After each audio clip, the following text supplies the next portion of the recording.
Hello everyone and welcome to my disappointing games of 2018 list. Just like the last one, they're going to be in no particular order, and it's just my 5 that I could list as disappointing.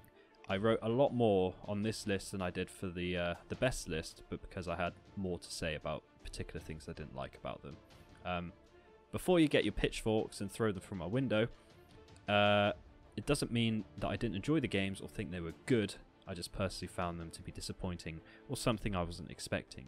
So put them down, put them back in your shed, and let's just have a discussion about it. But first, let's discuss Pokemon Let's Go Pikachu, because it's my first one on my list. This game hits my list because it didn't beat it, because I found it to be, well, bland and boring. I grew up with Pokemon. I have played every single one since Red, when I was like 5 or 6. I collected cards, I watched all the films. I adore the franchise and I always will, but something about this game felt empty. It made a lot of improvements, of course. The Wandering Pokemon Wild Encounters are so much better, and something I hope they keep in future. But other than that, something was just not right about it. It didn't take me back to my childhood. It didn't make me feel all warm and fuzzy inside. It made me feel like I was slogging to each town, constant battles and no challenge at all. I was even excited to link my game to my now 3-year-old Pokemon Go account, which I still played daily, by the way, and that was a letdown too. And no Safari Zone! It might have been that the original game has of course aged and the content isn't what it used to be, but my nostalgia goggles really fell off with this game, and it's a real shame. It's not bad, but it's just not what I was hoping for. Now the second on my list is Okami HD, and okay, I know this game didn't come out last year, it came out ages ago, but has been ported dozens of times.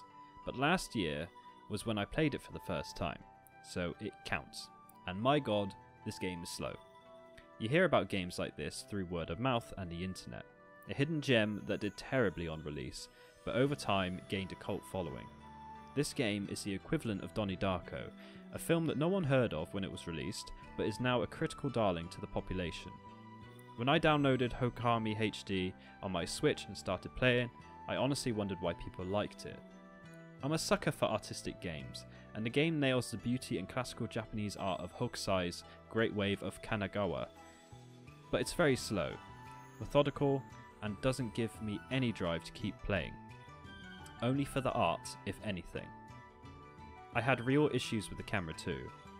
The game didn't grip me at all, and it had a very different tone than I'd expected. Some of this is the game, of course, but I think most of my expectations aren't an issue with the game itself, but our modern day mentality of hyping something up to such an extent that no matter how amazing the game is, it will never live up to the expectation. The build-up of people telling me this game was incredible was over a matter of years, so that probably didn't help. I will try again someday, with a fresh mind, but for now, I was disappointed with Okami HD, and I don't think it was entirely the game's fault. Now this next one, oh boy, I can hear the angry mob now, but Spider-Man. This section will have spoilers, by the way, so you have been warned. I will preface this with I really enjoyed playing this game. Most of the time. Its mechanics, gameplay, graphics and style perfectly encapsulated my favourite superhero of all time. Finally. It even got some emotion out of me at the end and was incredibly well performed. So much so that once I beat it I sat there for a good 5 minutes gushing about the ending. But I have 2 main gripes with this game. One, I didn't buy a Spider-Man game to play as Mary Jane or Miles Morales stealth missions a third of the time. It really killed the momentum for me, and they were just terrible. It's like if you played Arkham Asylum, but got stuck as playing the Oracle for a third of the game sneaking around. I bought the game to be Spider-Man, damn it! The second, and my biggest issue, was that I watched the E3 trailer. In this trailer, it showed all the villains escaping from prison, and Spidey being faced with all of them. Now, this ruined a couple of things. One, that Mr. Negative was a certain character that as soon as I met I said out loud, "Oh, you're going to be a villain, you're in the trailer." 2, I thought the game was going to be an Arkham-esque arena of Spider-Man's greatest villains tied into the story over the course of the whole game. But no, it's Mr. Negative for about 70% as the main villain, which I honestly found quite dull. Then the last 3 hours of the game being where all the villains escape. I was like, what a wasted opportunity. And the twist was like a lighthouse in a dark night for the whole game. You could see it coming from miles away. The E3 trailer was showing the last 3 hours of the 15-hour game. The pacing was all over the place. It seriously peaks upwards in the last 2 hours, and then it's over. Which is sad, because that's when the story got interesting and I had the most fun. What's even worse is that they crammed multiple bosses into a single fight. Twice. Which felt like the studio really had to end the story quick and couldn't go over a certain time frame, but were unwilling to edit down the first 6 slogging hours to fit it in.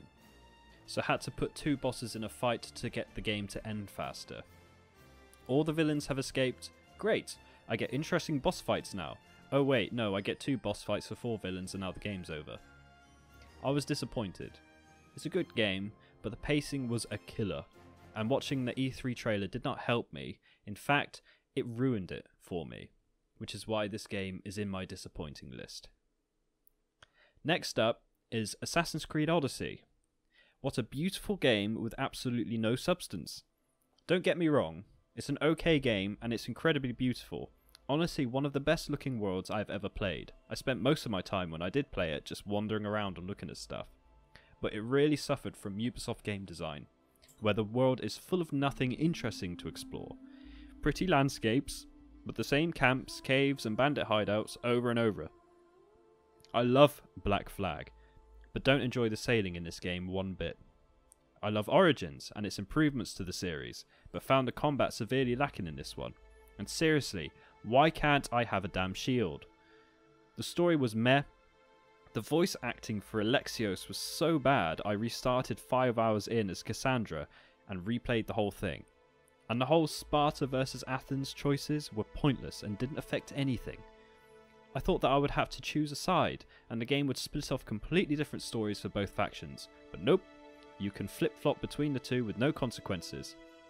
I was hoping for a Greek Assassin's Creed for years, ever since the first game. Ancient Greece is my favourite historical era, so much so that I actually went to Greece to see the Pantheon, the museums, and learn more in person the history of the country. So I really thought this would be the perfect Assassin's Creed game for me, and it wasn't. I enjoyed the beauty of the world, the new dialogue and choices, but the rest really let me down, which was a real shame. If you missed Origins, try this one, but I personally will go back to Origins over this one any day. Now the last one on my list is Thrones of Britannia. Here it is, the Total War game on a Total War strategy game channel. I was looking forward to this game because I had just finished watching Vikings, and I honestly feel like the developers had too. This game was a bland artillery skin that kind of fell flat on its face on release, then disappeared into obscurity, which I feel even the Total War community isn't too distraught over. My favourite part of playing this game was seeing my hometown represented on the world map, but seeing as I've only put in 12 hours of playtime in this game, and hundreds of hours into every other game, even Rome 2, is more damning than anything else I could say. It came, it went, but it didn't conquer. It didn't have anything to keep me playing, and even with my excitement to play a historical Total War again, it didn't take me a while to just go back to Warhammer and have a lot more fun. I will go back one day, but I don't think many others will. If you enjoy it, then honestly that's great, and I wish I could have your enthusiasm for it, but Warhammer has spoiled me too much in its variety, mechanics, lore, and world than this game ever could.